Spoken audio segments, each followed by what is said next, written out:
Far-right governments have taken power across Europe, scoring electoral wins and advancing an anti-immigrant, pro-austerity agenda.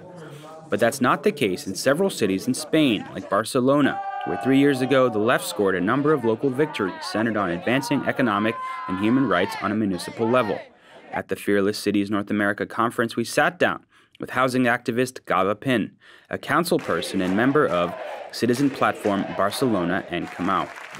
We are mostly people coming from social movements, so that we were not before in the institution or were not in institutional politics.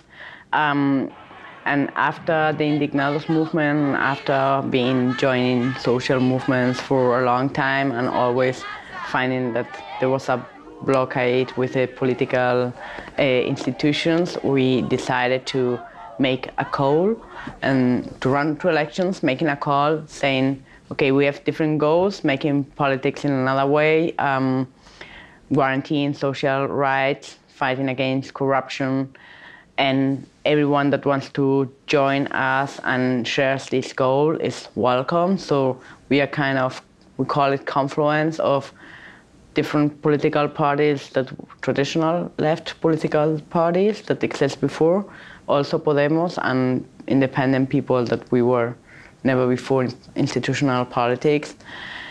And we ran to election also in order to win, that what at least happened without expecting it, because we didn't have political, economical, or media power.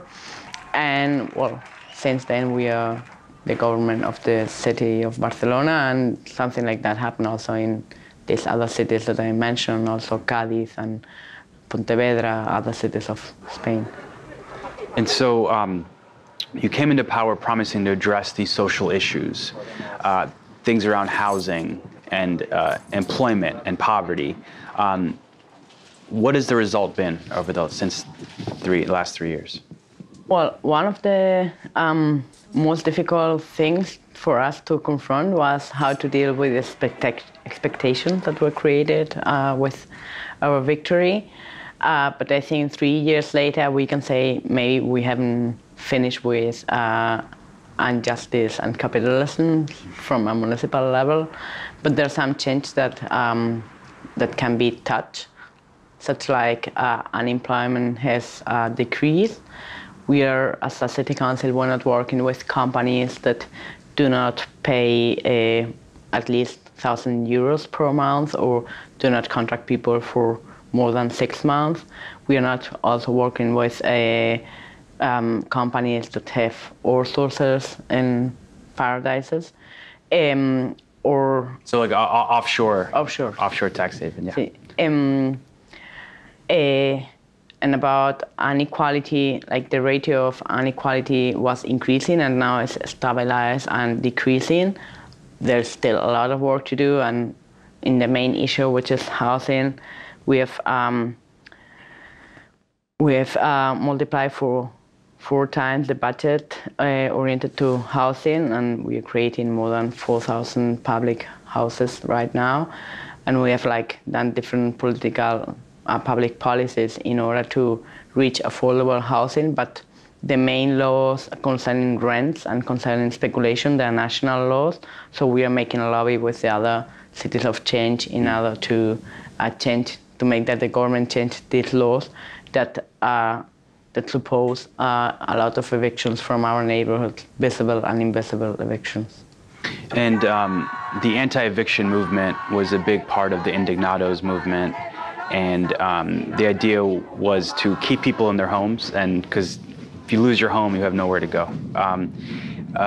What is the status? I know how many evictions are happening now in Barcelona, and have you been able to help slow that down? So before we were in the city council, the government of the city, the last government, and the city council didn't know how many evictions they take in the city. So now we have a department that works against eviction. We try to negotiate with the owners in order to or give public help for paying the rent, or finding an alternative, or negotiate with the neighbors so that the increase of the rent is not so high. So I don't know the global number in the city. In my district, we have intervened in more than 800 evictions with more or less more than 70% that were solved. Although we still have this big housing crisis. But that's something that didn't happen before. Before the city council was not involved in evictions. They said it's something between private, so we don't have nothing to do. And if you consider housing as a good and as a need, you have to involve yourself as a public administration. So we are working on this housing, on this eviction issues, and I would say that here, for example, citizen collaboration is very important. So all the social movement that have been working against eviction and for housing right for years, like it's very important the work that they do. Also, working with the families and practicing civil disobedience when the eviction comes, and we were not able to stop it. So I would say that in this case we have like a good collaboration where movements are criticize us sometimes, but it's like coming together for a common goal.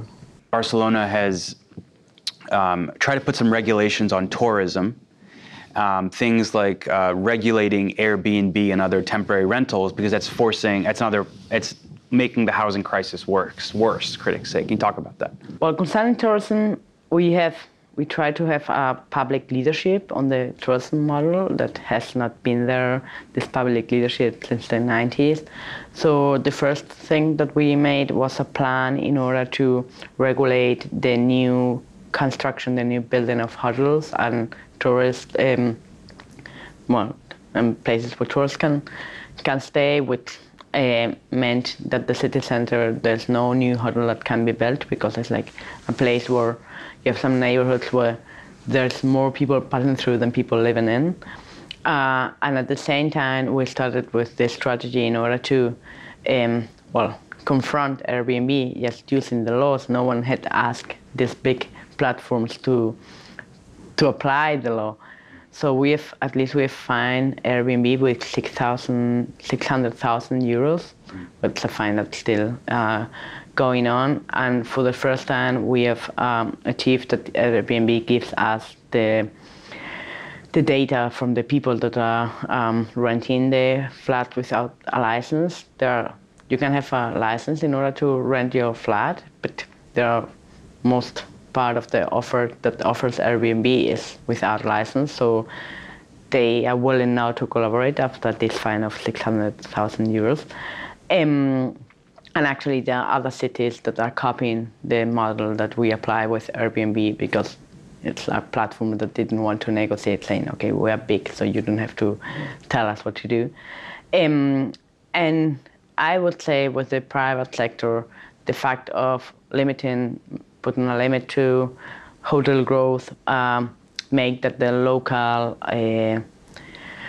local sector was angry, and they were very aggressive, saying it will crash down the economy of the city, which actually didn't happen. And with Airbnb, which is very unpopular, people were more happy about this being very hard with Airbnb. What was the position of Barcelona and Comú around the Catalan independence movement, and explain how you navigated that? Actually, we are municipalist proposal, so... and what does that mean? Talk about what that means, municipalist. So it means that we act just in the local level, and it's true that Barcelona is the capital of Catalonia, but at the same time,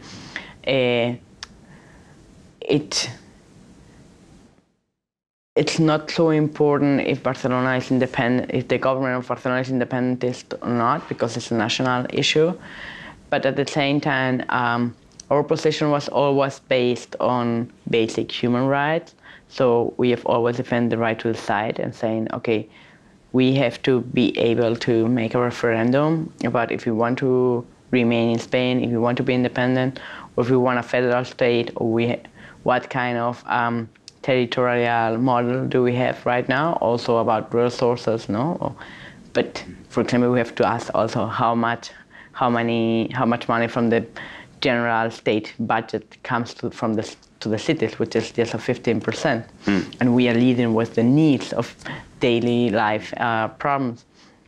So we always have defend this right to decide in order to say, okay, whatever it is that we want to go, we have to let people decide their own future, and that was our main position in this Catalan issue. And so that angered both sides.